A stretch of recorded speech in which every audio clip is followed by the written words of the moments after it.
Rev it up and welcome to Cars Yeah, show number 1958. Be prepared to be inspired.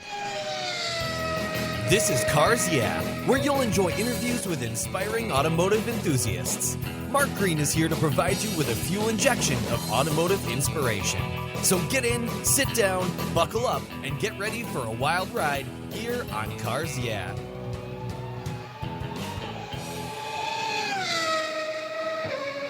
Hello, inspiring automotive enthusiasts, and welcome to Cars Yeah. Today I'm in beautiful London, England, with a very special guest by the name of Catherine Bond Muir. Catherine, welcome to Cars Yeah. Do you have any gear, and are you ready to release the clutch? I am indeed, and thank you very much for having me, Mark. Absolutely. We're going to have some fun today. Now, before I give you a proper introduction, what's one little thing that maybe most people don't know about you, Catherine? I am officially the worst singer in the world. I would challenge anyone to have as poor a pitch as I do. You know, I think I'm right there with you. I used to sing in choir in church, and then this thing called puberty hit, and it just blew everything to smithereens. And ever since, just not my thing. And I'm always in awe of people that have a beautiful voice. I worked with a lady years ago, and one day we were in our lunchroom, and I said, "What are you doing this weekend?" She went back when you could ask people those questions. And she said, "Well, I'm singing in this event." And I said, "Singing? I didn't know you could sing." And she starts singing. I had to sit down. I couldn't believe it. Wow. So I think like race car driving, it's a talent that has to be practiced, right? And skilled and crafted over time. I think you need basic talent to begin with. Maybe so. And I think that's the point I'm making. It is, my voice is dreadful, and I cannot see that it's ever going to be improved, because I only know it's dreadful because people tell me how dreadful it is. Okay. I think I'm singing fine, of course, but apparently not. Ouch. Yeah. Well, I think I've heard those same words. So, well, like race car driving, there is a talent involved. So let me give you a proper introduction. We're going to dive into your world. Catherine Bond Muir is the Chief Executive Officer of the W Series, a free-to-enter championship that provides equal opportunities for women by eliminating the financial barriers that have historically prevented them from progressing to the upper echelons of the motorsports world. Participants run in identical cars, ensuring talent takes precedence. She and her team have created the greatest number of professional female race car drivers of all time. Bravo. They hold a landmark partnership with Formula One and have supported those races in 7 Grand Prix weekends this year. Catherine was a former intellectual property solicitor, an attorney, worked in corporate finance, and spent a decade on sports and gaming deals. After a career break following the birth of her child, she was ready for a new challenge, and the W Series was born. We'll be back in just a minute to learn more about Catherine, the W Series, but first a word from our valued sponsors. So give them a little love, a little listen, and we'll be right back. I love Covercraft's new 5-layer all-climate cover. It was developed and engineered for anything Mother Nature can throw our way. It's very soft, breathable, and easy to store, and pampers your paint and interior surfaces, providing maximum UV, rain, dust, and snow protection. Add their gust guards for windy conditions for extra protection. Their 5-layer all-climate cover is custom-tailored with Covercraft's attention to detail, form and fit with a quality and attention that's been their standard since 1965. Covercraft protects cars, trucks, motorcycles, RVs, trailers, and watercraft too. Every one of my vehicles is protected by a Covercraft cover. And I have a deal for you. Use the code YEAH21 at covercraft.com and you'll get 10% off your Covercraft order plus free shipping. That's right, 10% off and free shipping. Just type in the word YEAH, Y-E-A-H, 21 at checkout, YEAH21 at covercraft.com. Covercraft, protecting the things that move you. I was tired of my rates for my collector car insurance going up every year for no explainable reason. My carrier seemed to be turning into a media company versus an insurance company, and I realized that a portion of my policy premium was paying for all those so-called free media goodies. So I did my homework, I talked to knowledgeable collectors, shopped around, and discovered American Collectors Insurance. They've been serving the collector car hobby since 1976. You last that long by properly serving your customers' insurance need, not with a lot of fluff. ACI is ranked the #1 online collector car insurance provider according to Google, Trustpilot, Facebook, and they offer their real person guarantee live support. No never-ending phone loops when you need help. Plus, because you don't use your classic car as a daily driver, you could save up to 40% compared to regular auto insurance. American Collectors Insurance provides agreed value policies. So if you experience a total loss to your collector vehicle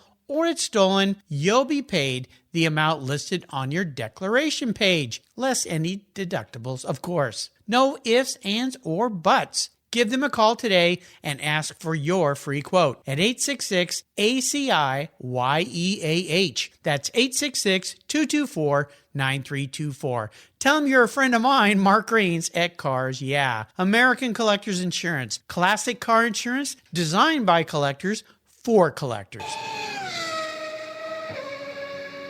So, Catherine, we're back. Let's dive a little deeper into the corner. That's your world of racing. Let's talk about what led up to this, because I've had two drivers from your series on the show, Sabra Cook and Ayla Agron. I'd like to have a lot more because they were very fascinating to talk to. But how'd you find yourself in this role? Because when we had a great pre-show chat, Catherine and I said, did you ever think you'd be sitting in this seat? So take the wheel.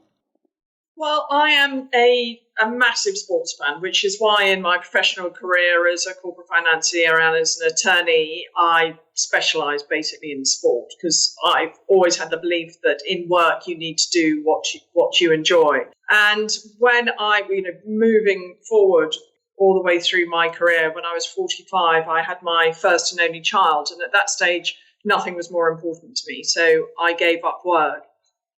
Unbeknownst to me, there was a book that my friends were putting together as to how long it would be before I started working again, because I don't think I'm the personality type to stay at home for that long. So sure enough, 2.5 years later, I was chomping at the bit and thinking that I needed to do something, but I had no idea what I wanted to do. I knew I wanted to do something involved in sport. I knew I didn't want to be an advisor, so I couldn't do anything that I had done historically.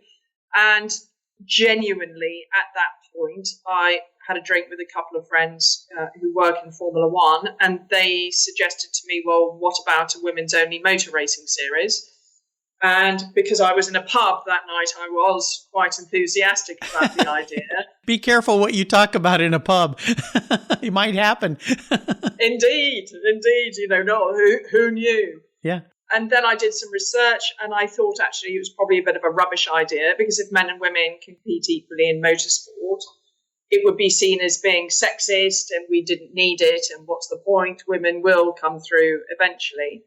But then I didn't stop there, and I carried on and started looking at the data of the number of women who were involved in motorsport across the world. And if you looked at the numbers of women who were competing in motor racing single-seater series across the world, the trend year on year over the previous 8 years was actually going down. Mm-hmm. So fewer women were racing than had been raced 8 years before, and year on year that number was, as I said, going down. So there was a problem, and I thought it was a problem that needed to be fixed. I mean, this was at the time that lots of other sports in the world, that the interest in women's aspects of it, including, especially in soccer, that you all know in the States very well. So there was a problem, it needed to be fixed, and I started on that very long process of trying to raise money. So being a former corporate financier, I'd written thousands of business plans. So I did one for W Series and started on that lonely trip of trying to raise money for an idea. Wow. And it was incredibly difficult. But it was for a number of reasons. I had lots of friends who were in the upper echelons of British sport, and I spoke to them about the idea, and their criticisms were long and wide-ranging. But one of the most common ones was that, Catherine, it's a great idea, it needs to be done, but remember, no one watches women's sport, so you're never going to get any sponsors, because no one's ever going to put their it won't get on television because people don't watch women's sport. Well, it's very, very good that I don't listen to the advice of my esteemed friends, because I believed that women's sport globally was at an inflection point at that time. And we're talking about, 2016, 2017. I believed the world was changing. And Mark, remember, these were in pre-Me Too years.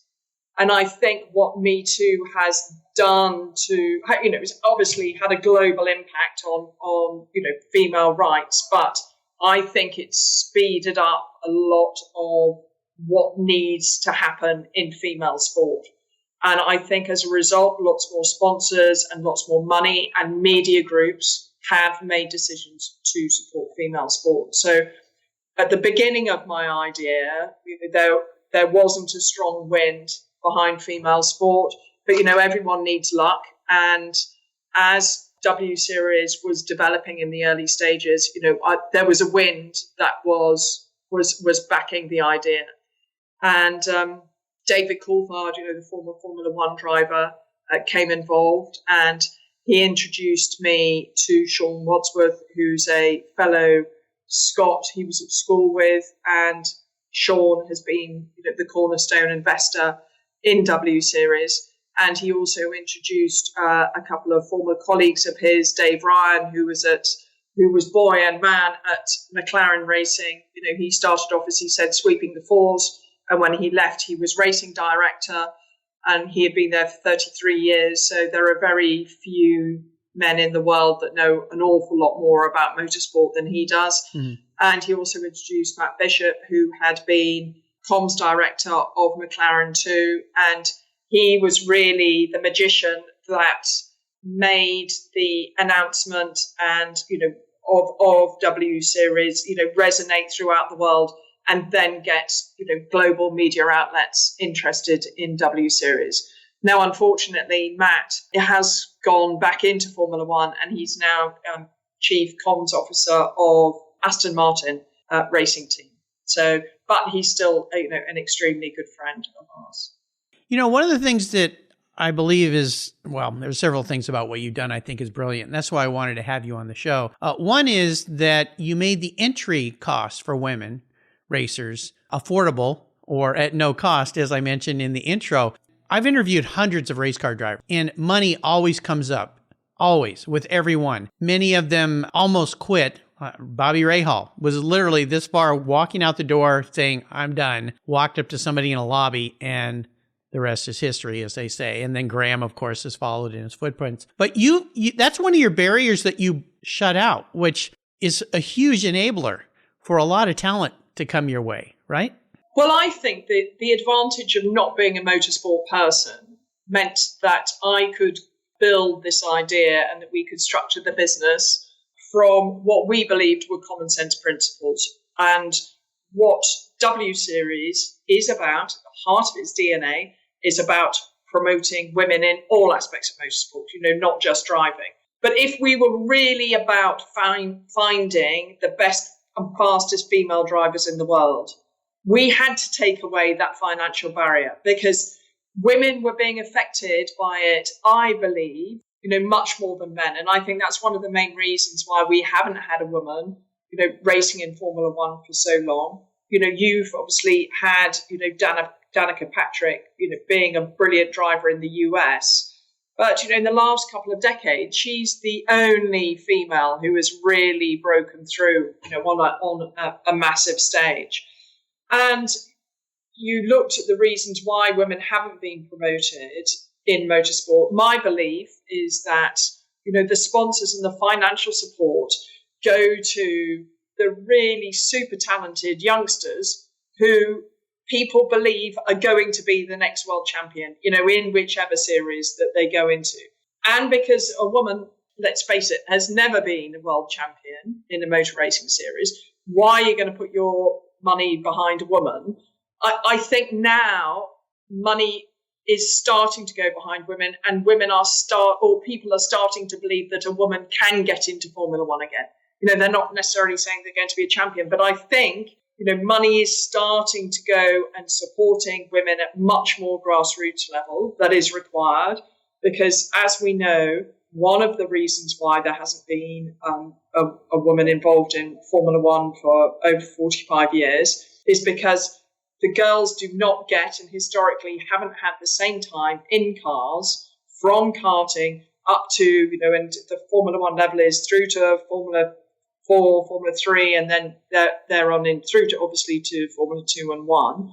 And what our drivers, and they all admit it, they say their male counterparts have had tens, if not hundreds of more hours, times more hours in those cars than they have, because they haven't had access to them. So that's a very sort of long-winded way to say, I believe it's all about the money.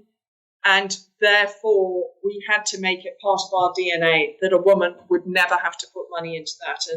And we asked them to get to their local international airport, and thereafter, absolutely everything else is paid for. It's brilliant. The other thing that you did, I thought was really great, and you mentioned it earlier, the comment that people aren't watching women's sports, is hitching your wagon to Formula One and being a support race for those venues, because eyes are on Formula One. People watch that, and being there and part of that series, kind of like the GT series that has run with Formula One, gets eyes on those series that maybe never looked there before. And when you look at the cars that you guys are running, they look like Formula One cars, very much so. So whether whoever's in the car, woman or man, it's a cool looking car and it's going really fast. So that was another neat thing you did, I thought. How did you pull that one off? What is very important in the DNA of W Series 2 is that the cars are as identical as they possibly can be. And that is important for us not to be a technological series. It's just about the female talent.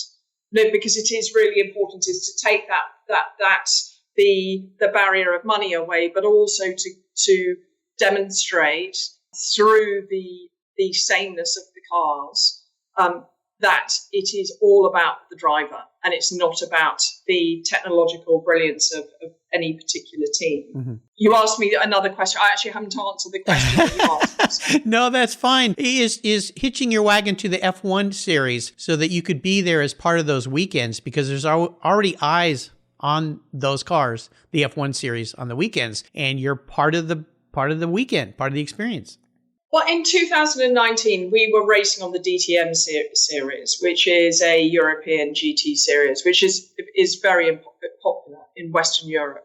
And in the UK, for example, because we got a really high quality terrestrial deal, in the UK before we'd even, raced a race, we were the second most watched motorsport in the UK. Wow. We were the second most watched female sport in the UK. Right. So, we came out of the traps actually really being a well-supported series. And going forward, the beauty of our tie-up with Formula One is all about just, growing the brand and having more eyeballs on us, because all of those eyeballs are on Formula One weekends. Now, we'd still do our own TV deals. We're not in every country. We're not on the same broadcast platform as they are. But it has just given us a lot more credibility. When Formula One puts us on their social media platforms, we're still small. We still just get tens of thousands of likes or reposts or whatever you do. Mark, I'm too old to know all those technical terms and what it is. But, Formula One does. And, we get over 2 million people either liking or forwarding or whatever they do on Instagram or reposting. And therefore, that is something that we can't mimic ourselves. So it is, Formula One, I think, gives us incredible credibility, because the largest motorsport platform in the world is supporting us. So that helps us with our discussions with potential commercial partners, because I think it just gives us a seal of competency that otherwise that people won't necessarily know, how professional we are. And clearly, Formula One looked at us after the first year and was, that they said that, they thought that we were an important progression in motorsport, but had to look at us to check out that we were a professionally produced series. Right. It's wonderful. I like to ask my guests about what I call driving inspirations, mentors, people that have been influential, helpful. When you think about the W Series, and I'm sure there's been a lot of people, but is there one person that really stands out for you that's been a great influencer, support? Actually, and I am going to say that there is one person, and she is a woman, and I didn't meet her until we did our first selection process, but Lynn St. James is a firecracker. She is so bright, and she's got a really sensible head on her shoulders. I love the way that she deals with the drivers, because she's pretty brutal with them, the ones that are underperforming. I am not as tough with the drivers at all, because obviously I have to stay independent because I'm involved in W Series, but I'm so impressed by the way that she interacts with the drivers, and she doesn't pull her punches. And if she thinks they haven't driven well, boy, does she tell them. So it's definitely Lynn. Yeah, she's been a guest 3 times on my show. I've become friends with her. She's a wonderful driver, to use a great pun here, of the sport, of women in the sport, continually supporting them. She's introduced me to some wonderful people that have been on my show that are women in the motorsports industry. So I'm glad you mentioned her. It brings a smile to my face. We're going to take a short break. When we come back, I want to talk about a big challenge, as if there weren't a few in developing the W Series. So keep your seatbelts on. We'll be right back. Did you know that Cars Yeah is in the top 1% of all podcasts based on listenership, according to Libsyn, the premier RSS feed for podcasts in the United States? That's right. And Cars Yeah is the only 5-day-a-week automotive-focused podcast for you to get your message into the ears of thousands of listeners daily from all over the world. Plus, DuPont Registry recommended Cars Yeah is one of their top 10 car podcasts for you to enjoy. Cars Yeah has experienced tremendous growth, plus your ads are evergreen, meaning they never go away.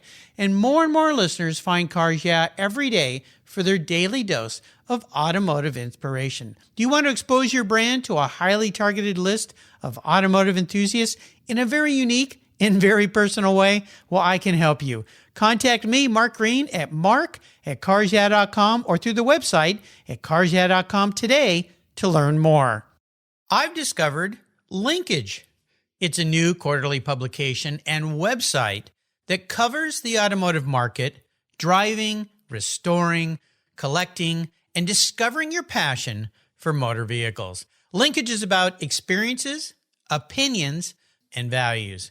Linkage is an actual informed, reasoned opinion based on first-hand experiences. A talented Linkage team covers the automotive world, the people who share your passion and mine, smart, considered, rational, and experienced opinions, ones you can learn from and grow.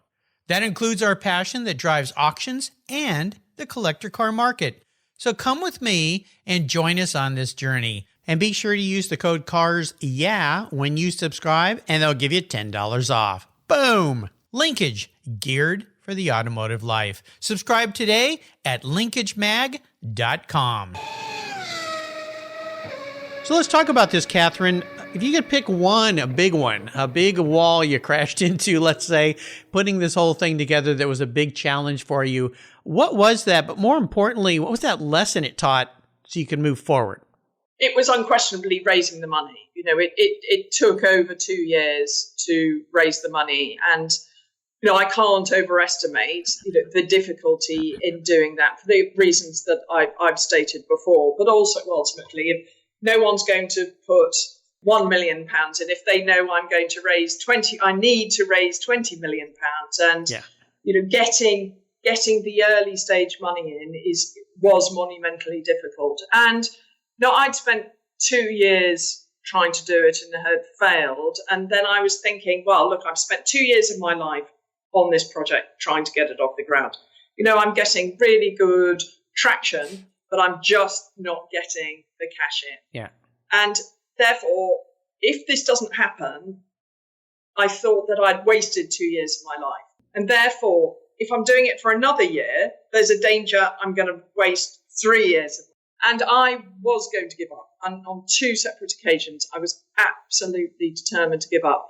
And the person that wouldn't let me give up both occasions was my husband. Because he said, you put so much time and effort into this. You know it's a good idea. You know that, more people are getting involved.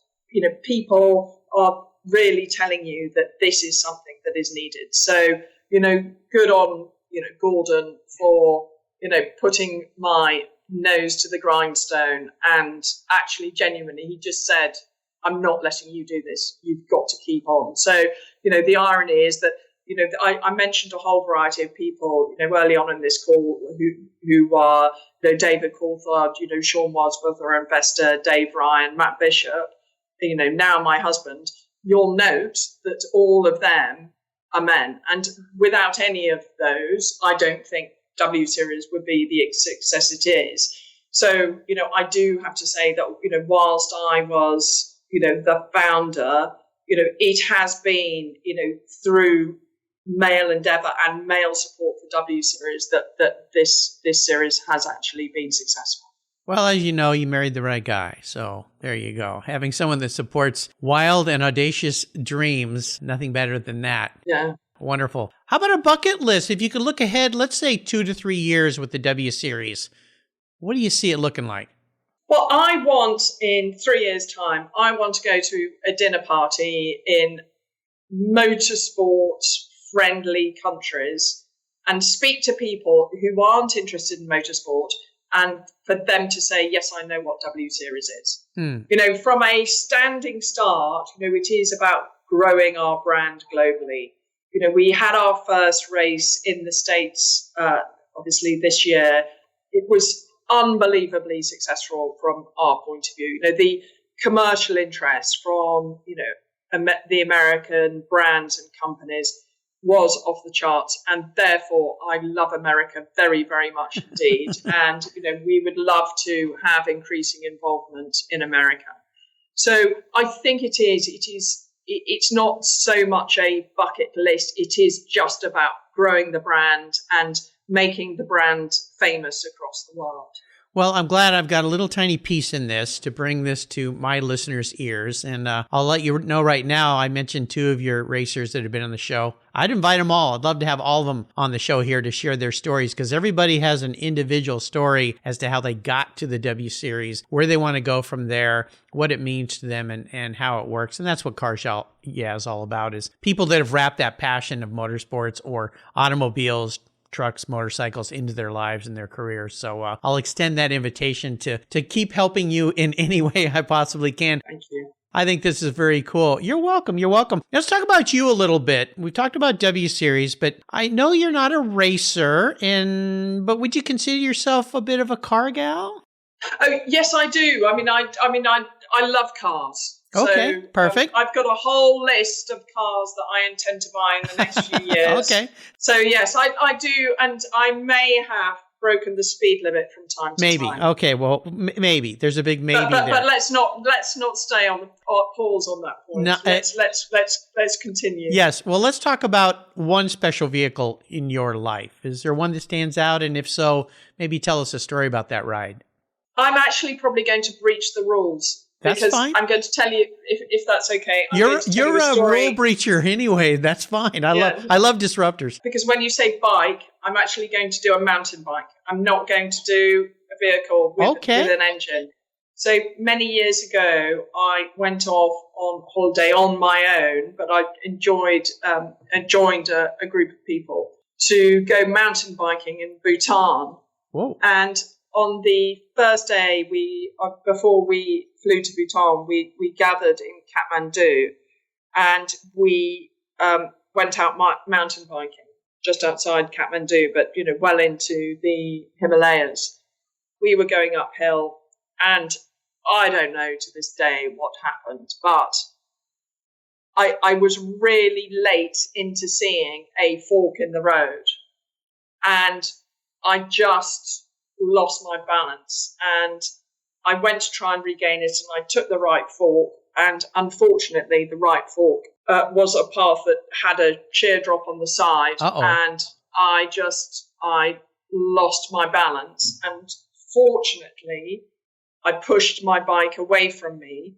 And as I fell vertically 30 foot. Oh, 30 feet? 30 feet Holy vertically. Could have been more, but it was a big, long old fall. Wow. And because I pushed the bike away, I went head first. But there was a pipe that had come out of the mountainside. And as I was falling, I tried to grab the pipe, which fortunately turned me round from going head first to landing on my feet. So it flipped you over. Yeah. Whoa. Yeah. And so when I landed, actually all that happened was that I was bruised, but it was probably more of a bruised ego. But like an idiot, I carried on cycling. And I know why I did. And I was incredibly shaken up. But I carried on cycling because I sort of didn't want to, fail in front of other people because all the people that were around me didn't know me. But that was actually the worst decision that I had made because I carried on cycling and just 40 minutes later, because I was wobbling around because basically I think I was in shock. I was just on a small ridge with paddy fields on both sides. And literally, I think it was a 2-foot drop into the paddy fields.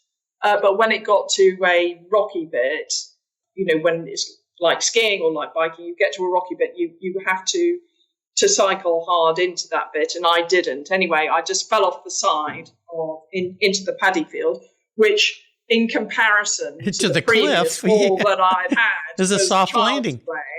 But what I did on that fall, basically I dislocated my kneecap. I knocked all the articular cartilage off my femur and tibia. Ouch. And I fully ruptured both my ACL and my medial ligaments. So 2 of my 3 ligaments. Basically I just, my leg, went in one direction and then came back in another direction. And so snapped 2 of the ligaments.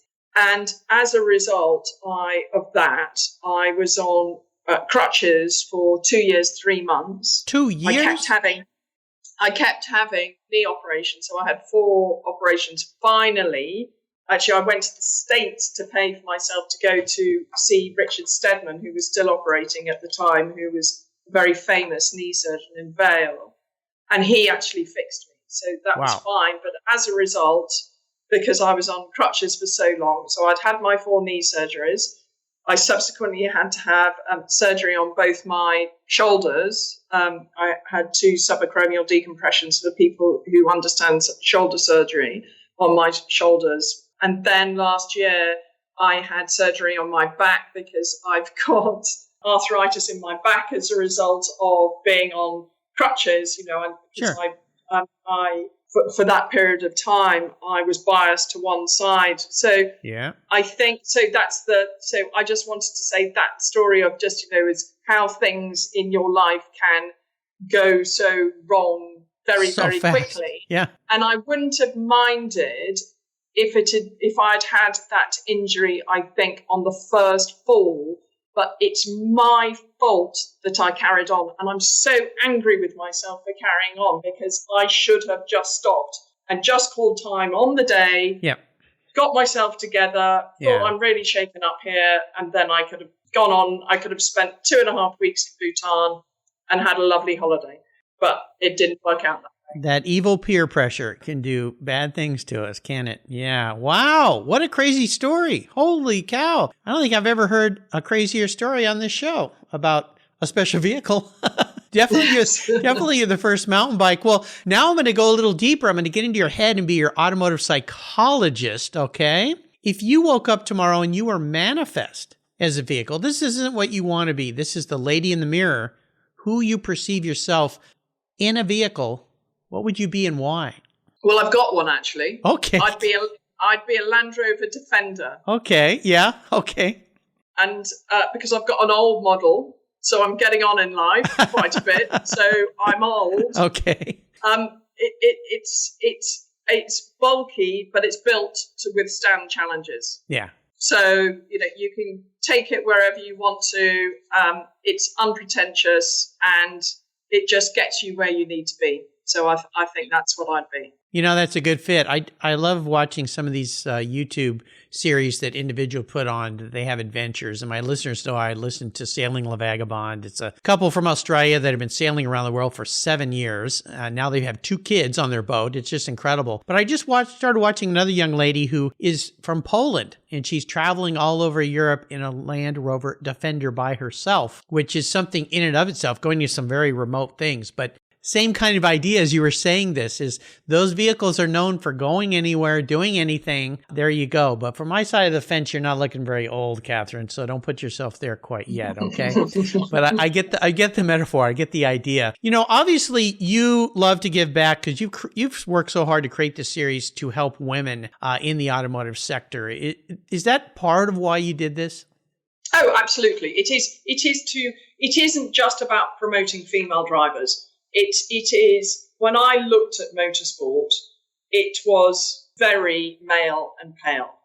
So, you know, I'm also on the governing body of motorsport in the UK. I sit on the board there, and I'm chair of the EDI committee there too, which is Equality, Diversity and Inclusion. And I believe passionately that motorsport across the world needs to be more diverse. You know, it needs to be representative of our culture. And that really is because I love motorsport, and I genuinely believe that has to happen for the future survival of the sport.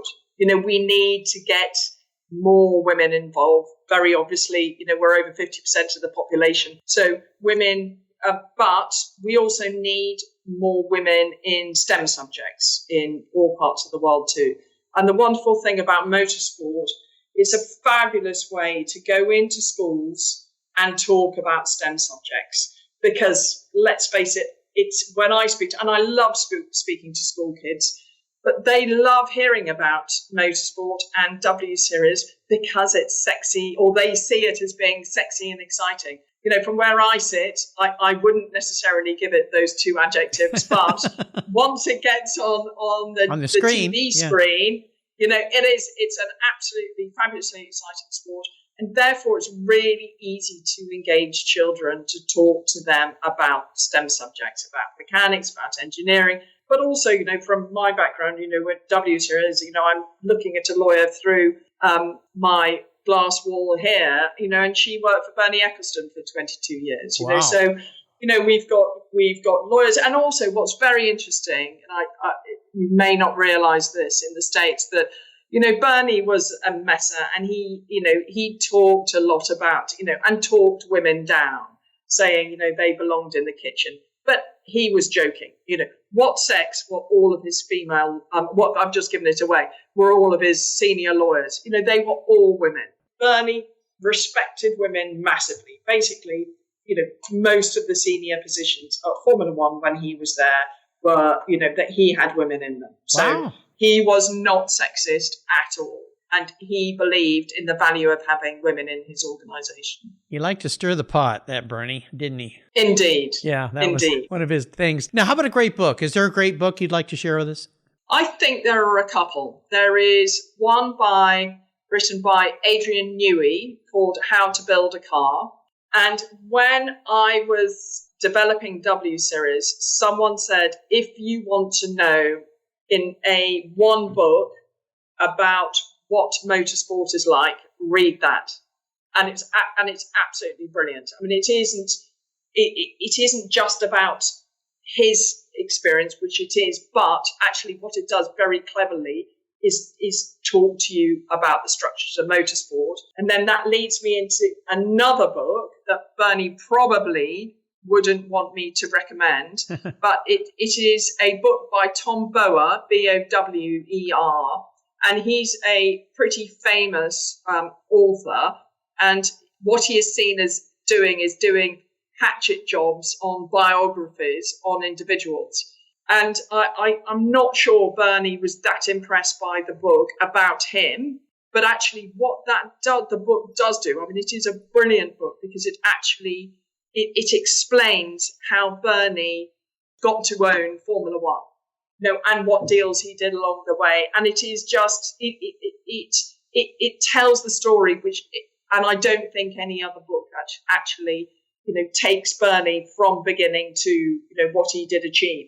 And let's face it, he achieved something in motorsport that no other man has done. Absolutely. Yeah, absolutely. Many people have said, how did he do that? So great book recommendation. Both of those books, actually. I'll put them on Catherine's show notes page so you can find them very quickly. By the way, listeners, I've got a great place on my website called Guest Recommended Books where there's over 2,000 books listed there with quick, easy clicks to buy a whole automotive library and business too. All right, let's go on the ultimate drive. I have a magic scepter which allows me to take you on the ultimate drive. You get to pick any vehicle in the world, any person, living or deceased, and you get to go anywhere. Let's stay off of a bicycle and stay in a car this time, okay? So what is the ultimate? She's rubbing her hands together. I think she's a little excited about this ultimate drive. What does it look like for you, Catherine?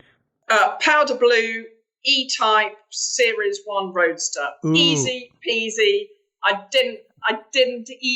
just didn't have to think about it. Okay. That's where I want to be. Okay. And who would you like to go on a ride with? Well, I think for the purposes of this podcast, it needs to be a woman. But I am going to leave motorsport for this. Okay. And I'm going to pick a woman who's called Stella Remington, who is head of MI5. So for the people who don't know what MI5 is, it is the domestic secret service. So MI6 is what Q was head of, for the people who watched James Bond films. If there had been a female head of MI6 in reality, I would have had her, but I'm going to go for MI5. And that is just because I would love to have someone who was running a secret service, that they were in a car with me. They couldn't go anywhere, because I'm behind the wheel, I'm driving, so yep. I'm going where I go. And I would have to give her a truth drug that she couldn't say, I can't tell you anything because of the Secret Service. The stories, or because of the laws against breaching confidentiality rules.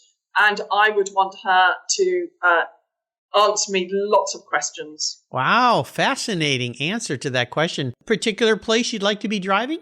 I tell you, the best road trip I've ever had was from Colorado to Utah, or through Utah to Las Vegas. So actually, I'll start off in Denver and I'll finish up in Las Vegas, and I'll spend a lot of that time in Utah. Yeah, I've been on that same drive. Beautiful, beautiful country. You've taken us on an amazing ride today, Catherine. This has been so much fun. I think I could talk to you for hours. Before I let you go, though, could you share with us maybe a success quote, a mantra, or some kind of inspirational saying?